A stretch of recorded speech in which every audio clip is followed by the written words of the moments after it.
ജനങ്ങളെ ഒട്ടാകെ നടുക്കിക്കൊണ്ട്. ഇന്ന് പുലർച്ചെ 5 മണിയോടെയാണ് ഈ കൂറ്റൻ കടലാന കരക്കടിഞ്ഞത്. ഈ കൂറ്റൻ കടലാന കാണാൻ കുറെ ജനങ്ങൾ തടിച്ചുകൂടിയിട്ടുണ്ട്. ഞങ്ങളുടെ ചാനലാണ് ആദ്യമായി ഈ ന്യൂസ് പ്രേക്ഷകരിൽ എത്തിക്കുന്നത്. ഇതിനെ ആദ്യമായി കാണുന്നത് വെളുപ്പിനെ കടലിൽ നക്ഷത്ര ആമയുടെ നക്ഷത്രം എണ്ണാൻ വന്ന ബിജോ കാട്ടാക്കട. നീ കാട്ടാക്കട എവിടെയുള്ള കാട്ടാക്കട ജോലിയുള്ള പട്ടാളത്തിൽ ജോലിയുള്ള ചന്ദ്രനെ അറിയാമോ? കാട്ടാക്കടയിൽ നിന്ന് വന്ന ആ സഹോദരൻ കടലാനെ രക്ഷിക്കണമെന്ന ആഗ്രഹം കൊണ്ട് ആംബുലൻസ് വിളിച്ചെങ്കിലും ആംബുലൻസിന് സമയത്ത് എത്തിച്ചേരാൻ പറ്റില്ല. എന്താ നിങ്ങളുടെ പ്രശ്നം? നമുക്കും കാട്ടാക്കടയൊക്കെ അറിയാന്നുള്ള തന്നെ. കാട്ടാക്കട മെല്ലിട്ടക്കനെ മോഹനെ അറിയാമോ നിനക്ക്?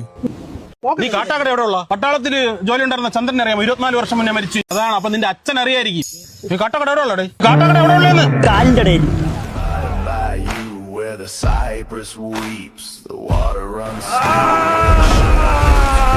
every 13th moon, the air turns.